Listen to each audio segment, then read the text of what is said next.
menggaungkan adanya revisi Undang-Undang ASN yang tentu ini dapat menjadi momentum tepat untuk bisa menjadi mewujudkan keadilan antara P3K dan juga PNS. Lalu bagaimana respon dari DPR RI terkait persoalan ini?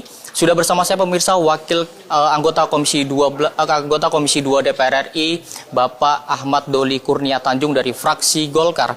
Pak, ini ada aspirasi dari para P3K nih Pak, terkait dengan bisa disetarakan menjadi PNS. Kemudian DPR juga sedang akan menggodok revisi Undang-Undang ASN. Bapak melihatnya seperti apa?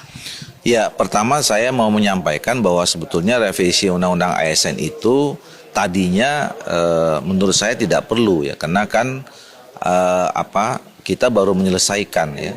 Itu menjadi Undang-Undang Nomor 20 Tahun 2023 dan saya waktu itu sebagai Ketua Komisi 2 yang memimpin langsung itu 3 tahun loh kita selesaikan waktu itu undang-undang itu.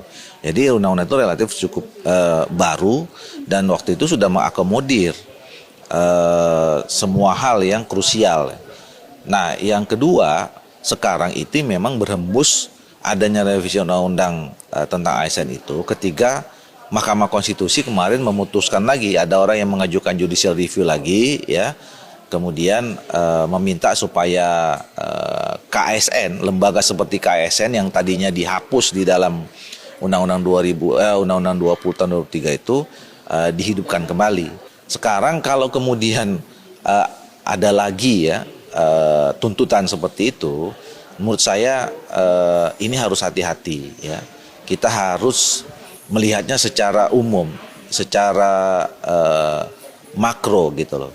Pertama apa yang saya sebut sebagai umum dan makro itu bahwa kita memang meminta kepada pemerintah untuk melakukan penataan ya, konsolidasi dan penataan serta peningkatan kualitas dari birokrasi kita. Salah satunya adalah penataan dan peningkatan kualitas dari ASN kita gitu loh. Nah, tentu kita berharap ASN kita baik PNS maupun P3K itu adalah bagian dari bagaimana meningkatkan pelayanan publik. Jadi artinya kualitas dari ASN kita itu baik PNS maupun P3K itu juga harus terjamin. Harus juga diterapkan sistem meritokrasi ya, yang baik, yang berprestasi itu diberi reward gitu ya. Yang kemudian tidak perform, tidak baik kinerjanya gitu atau punya masalah ya tentu harus ada punishment-nya gitu. Nah, dan itu semua bisa dilakukan kalau misalnya dari awal ada kriteria kualifikasi ya kan.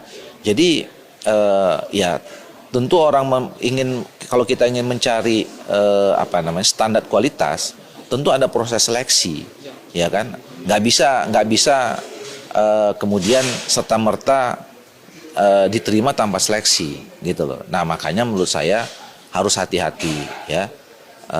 Bapak-bapak dan ibu-ibu, saya kira kita harus secara perlahan, sabar gitu ya. Kami semua dan termasuk pemerintah tetap mendorong supaya bapak, ibu, tenaga honorer yang sekarang sudah diangkat dari P3 itu terperhatikan ya, kesejahteraannya termasuk statusnya ya kan. Kemudian yang kedua, tentu kita berharap kita tidak bisa mengorbankan juga pelayanan publik, pelayanan kepada masyarakat yang lebih luas, yang membutuhkan kita semua yang berada di birokrasi itu juga punya kemampuan dan kualitas yang baik dalam melakukan pekerjaan pelayanan publik itu. Nah, oleh karena itu tentu ada mekanisme untuk mencapai itu semua gitu. Berarti terakhir ini untuk mengkonfirmasi isu yang sudah terlanjur beredar di kalangan masyarakat luas bahwa sebetulnya momentum revisi Undang-Undang ASN ini adalah menindaklanjuti kembali lagi dengan putusan MK ya Pak ya, terkait dengan KASN. Belum ada kepikiran untuk merevisi Undang-Undang ASN itu menyetarakan P3K dan PNS.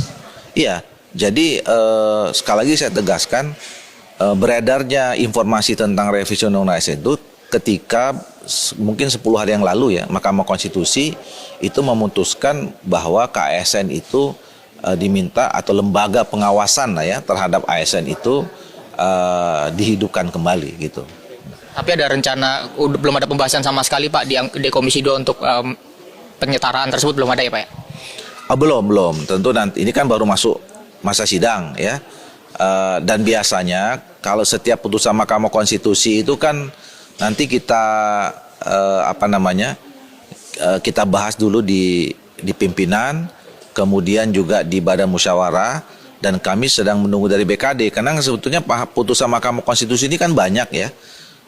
Banyak, dan kemudian kita sedang minta list nih kepada BKD mana putusan-putusan Mahkamah Konstitusi yang memang harus kita lanjutkan untuk disesuaikan undang-undangnya gitu terhadap putusan Mahkamah Konstitusi itu. Baik, terima kasih Pak Doli dan selamat melanjutkan aktivitas kembali. Oke, saya langsung ya. Baik Pak.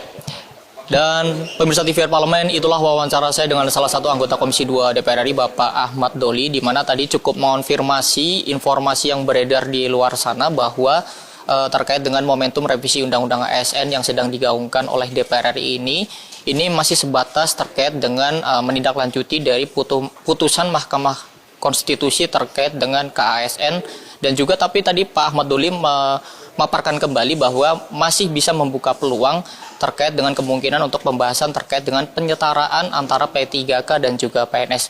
Pemirsa, sementara itu yang dapat saya laporkan. Saya Alfat Rizky, kembali ke studio.